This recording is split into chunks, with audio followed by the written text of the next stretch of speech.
Hello students, welcome to Education Wheel. এতিয়ালৈকে মই কোন চেপ্টাৰ মই ভিডিঅ' আপলোড কৰিছো তোমালোকে জানা চেপ্টাৰ নাম্বাৰ 2 মই গোটেইটা এক্সাৰসাইজ মই কৰাই দিছো আৰু চেপ্টাৰ নাম্বাৰ 3 মই আপ টু 3.4 ৰ গোটেইখিনি কৰিছো আজি আমি চাম 3.5 ৰ এক্সাৰসাইজ 3.5 ৰ কিছুমান কোৱেশ্চন চাম এক্সাৰসাইজ 3.5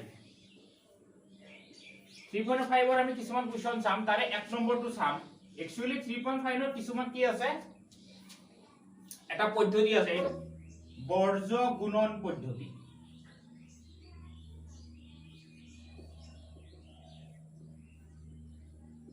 এই বিষয়ে আজি প্ৰথমত চাম এনেকুৱাকে আমি অলৰেডি কি শিকিছো প্ৰতিস্থাপন শিকিছো নেক্সট আমি আৰু কি শিকিছো অপনয়ন পদ্ধতি শিকিছো আৰু লেখৰ সহায়ত কি কৰা সমাধান উলোৱা আমি শিকিছো আজি আমি আৰু নতুন এটা শিকিম বৰ্জ্য গুণন পদ্ধতি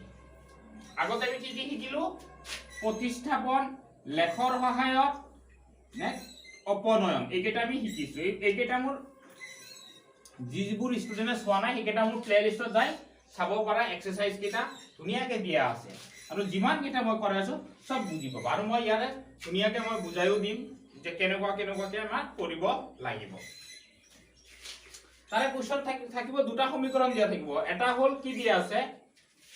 যে x - 2y - 5 = 0 আৰু এটা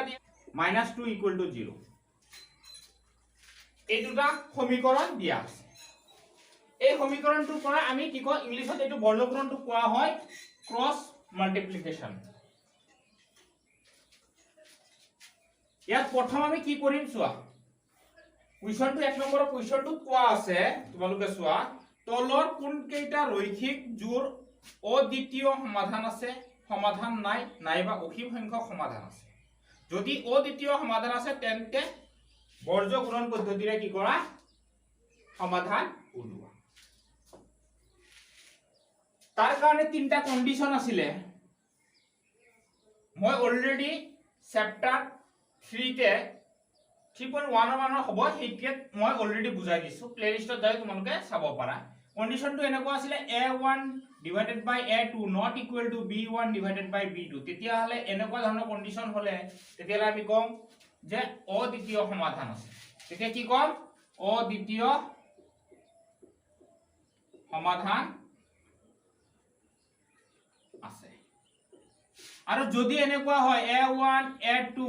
equal to b1 b2 equal to c1 c2 তেতিয়ালে তাক কয় অসীম সংখ্যক সমাধান আছে তাক কি বুলি কয় অসীম সংখ্যক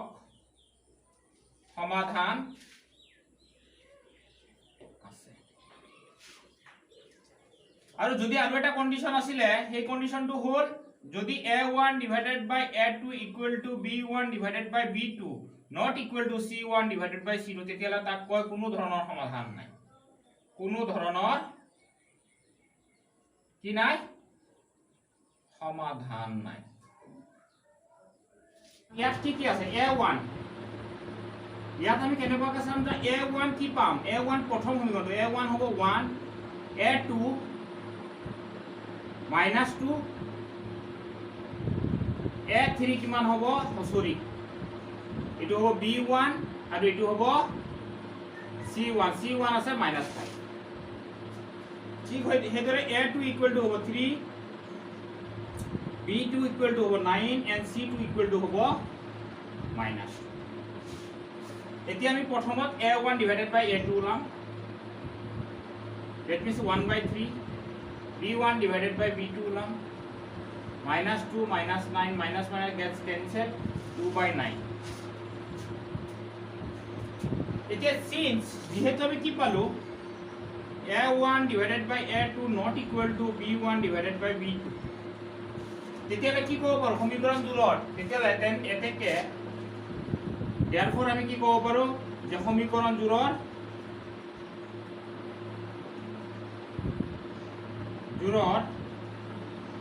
অদ্বিতীয় কি সমাধান আছে এতিয়া আমি এই সমাধানটো কেনেকৈ কৰিম এই সমাধান কৰাৰ পদ্ধতিটো হ'ল বৰ্জ্য গুণন এতিয়া তোমালোকে এইটো স্ক্ৰীনশ্বট ল'ব পাৰা নহলে বহি ধুনীয়াকে লিখি লোৱা নেক্সটত আমি চাম যে এই যে আমি গম পালো যে সমীকৰণটো কি আছে অদ্বিতীয় সমাধান আছে এইটো আমি বৰ্জ গুণন পদ্ধতিৰ সহায়ত কেনেকৈ কৰিম এইটো মই এতিয়া দেখাই দিছো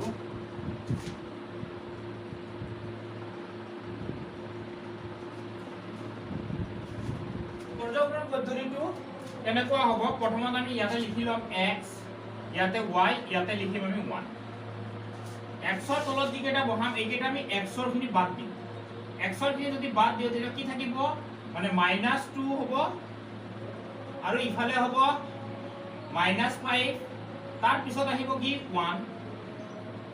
মানে এনেকুৱা মই এইখিনি বাদ দি পিনে প্ৰথম ইয়াৰ পৰা ষ্টাৰ্ট কৰিম -2 -5 তাৰ পিছত ইয়াতে কি আছে 1 হৈ গ'ল নেক্সট আকৌ ষ্টাৰ্ট কৰিম কি -9 -2 আকৌ কি হ'ব 3 মানে x ৰ খিনি বাদ দিয়াৰ পিছত আমি কি কৰিম ষ্টাৰ্ট কৰিম ইয়াৰ পৰা এতিয়া কি কৰিম এই যেটো প্ৰথম লাইনটো আছে এই লাইনটো ইয়াতে আমি আকৌ ৰিপিট কৰিম যে -2 -9 ইয়াতে আমি ওপৰত পাম এই যেটো x দিলো ইয়াতে আমি এনেকুৱাকে বৰ্জ পূৰণ কৰিম এনেকুৱা ইয়াকে বৰ্জ গুণন পদ্ধতি বুলি কোৱা হয় আমি এই চিত্ৰটো যদি আমি আঁকিব পাৰো তেতিয়াহলে আমাৰ অংকটো কৰিবলৈ একেবাৰে তাৰ পিছৰ স্টেপটো কি হয় তেন্তে আমি কি লিখিব পাৰো তেন্তে আমি লিখিব পাৰো যে x ডিভাইডেড বাই এই -2 আৰু কি আছে -2 ইনটু কি হ'ব -2 মাইনাস কি হ'ব -5 ইনটু -9 ইকুৱেল টু এটো কি লিখিম যে y ৰ তলে তলে কোনটো আছে এটো এখানে y -5 ইনটু 3 -2 -2 ইনটু 1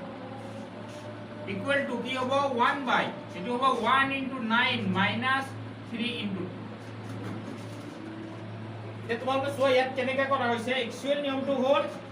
যে এইটো ইয়াত যি থাকে আৰু এইটো পূৰণ মাইনাস এইটো আৰু এইটো এই মাইনাস থাকিছে এইটো হ'ল ফৰ্মুলা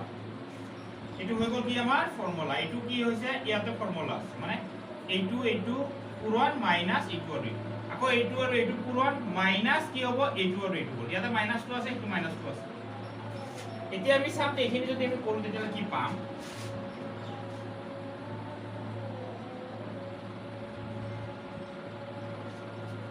তোমালোকে ইয়াতে চাবা কি পাবা এতিয়া তো ওপৰত আছে x ইয়াতে পাবা কিমান 4 মাইনাস মাইনাস এ প্লাস এটো minus A plus plus A minus -45 equal to কি হ'ব y হ'ব -15 প্লাস 2 ইয়াতে কি আছে 1 2 কি আছে যে 9 6 এতিয়া আমি ইয়াৰ পৰা কি পাই আছো x 4 45 তেতিয়া কি হ'ব -41 আৰু এটো যদি কৰো y ইকুৱেল টু মাইনাস কি পাম -113 ইকুৱেল টু 1 বাই কি পাম 1 বাই এতিয়া আমি কি কোন তিনিটা বস্তু যদি এটাৰ ইকুৱেল হয় তেতিয়া আমি ক'ব পাৰো ই ইয়াৰ সমান আকৌ ক'ব পাৰো যে এই বস্তুটো আছে এটো ইয়াৰ সমান সেইকাৰণে আমি কি লিখিম এতিয়া আমি কি লিখিব পাৰো যে x by -41 equal to 1/3 লিখিব পাৰো আৰু y by -13 equal to 1/3 লিখিব এতিয়া তোমালোকে এইটো বৰ্জ পূৰণ কৰা বা এইটো আমি যদি ইফালে লৈ যাও একে কথা বৰ্জ পূৰণ কৰিলে এনেকুৱা হ'ব 3x equal to -41 next x equal to হ'ব -41 into 3 সিমিলারলি এইটো কি হ'ব 3y equal to হ'ব -13 then y equal to হ'ব -13/3 ইয়াতে আমাৰ কুৱেশ্যন 1 টো একচুয়ালি 3 আছিল কিন্তু মই এইটো 2 হিচাপত লৈছো এইটো তোমালোকে এক্সাম্পল হিচাপে ল'ব পাৰা এইটো কি হিচাপত ল'ব পাৰা এটা এক্সাম্পল গুণন পদ্ধতিৰ সহায়ত আমি এক্সাম্পল এটা লৈছো এটা আমাৰ এক্সাম্পল হৈছে কাৰণ এক নম্বৰটো কি আছে মই এক নম্বৰটোৰ বিষয়ে এতিয়া কম যে এক নম্বৰটো কি হৈছে এক নম্বৰটো মোৰ ইয়াতে মিস্টেক হৈছিল সেইকাৰণে আমাৰ এনসাৰটো বেলেগ কিন্তু এইটো নিয়মটো ঠিকে আছে আমাৰ এনসাৰটো কি হ'ব এতিয়া মই দেখাই দিম অলপ পাৰ্থক্য যদি এইখিনিলৈকে হৈ গ'ল যেতিয়া সমীকৰণটো নৰে সেকেন্ড কি ক'ব পাৰো জোৰৰ সমাধান কি হ'ব সমাধান হ'ব x equal to মাইনাছ 41/3 আৰু y ইকুৱেল টু কিমান হৈ গ'ল -13 এইটো হৈ গ'ল আমাৰ এনসাৰ মই সেইটো আগৰটো এটা एग्जांपल ল'ব পাৰা যিকোনো ৰেন্ডম এটা एग्जांपल এক নম্বৰটোত কি হৈছে চোৱা এক নম্বৰটো एक्चुअली কুৱেশ্যনত আছে ইয়াতে 3y কুৱেশ্যনত কি আছে 3y যেতিয়া 3y আছে দ্যাট মিন্স ইয়াত তোমালোকে চাবা ইয়াত a1 equal to 1 and a2 equal to কিমান আছে 3 b1 equal to -3 আৰু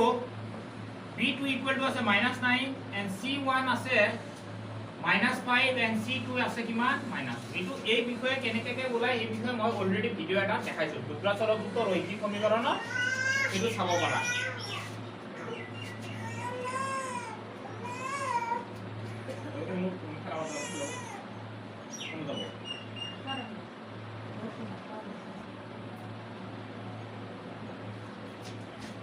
वैसे তেতিয়া হলে আমি কি উলাম এতিয়া আমি সোয়া এতিয়া আমি উলাম যে a1 divided by a2 equal to কিমান পাম 1/3 and b1 divided by b2 equal to কিমান পাম -3 by -9 এইটো ক্যান্সেল তেতিয়া কি পাম 1/3 এটো পাম এইটো 3 9 ত 3 বাৰ যায় এতিয়া তোমালোকে ইয়াৰ পৰা কি বুজি পালা সোয়া আৰু এটা যদি চাও আমি c1 divided by c2 equal to কিমান পাই আছো -5 -2 -5 আৰু কি পালো -2 মাইনাস মানে গেটস ক্যান্সেল 5/2 এতিয়া মই অলৰেডি এই শৰ্টক এটা যে দেখালো এতিয়া তোমালোকে ইয়াত সোয়া যেহেতু ইয়াত কি পালো আমি সোয়াচোন a1 divided by a2 equal to কিন্তু কি পাইছো b1 divided by b not equal to কিমান পালো c1 divided by এইটো কেতিয়া আছিল এইটো আছিল যেতিয়া কোনো ধৰণৰ কি নাথাকে সমাধান নাথাকে দ্যাট মিন্স ৰেখা দুটা কি হয় এটা আনটোৰ সমান্তৰাল এই বিষয়ে মই অলৰেডি এটা ভিডিও বনাইছো যে ৰেখা দুটা কেতিয়া সমান্তৰাল হয় কেতিয়া কটাকটি কৰে কেতিয়া মিলি যায় সেই বিষয়ে মোৰ এটা প্ৰিভিয়াস ভিডিওত আছে আৰু তোমালোকে ভিডিওটোৰ আই বটনত ক্লিক কৰি তোমালোকে এইটো চাব পাৰা যে কেতিয়া কি হয় এতিয়া তোমালোকে গম পালা কি এইটো কোনো ধৰণৰ কি নাই এতেকে কি ক'ব পাৰো therefore এতেকে আমি কি ক'ব পাৰো এই সমীকৰণটোৰ কোনো ধৰণৰ কি নাই এতেকে সমীকৰণ জোৰৰ কোনো ধৰণৰ কি নাই নট সমাধান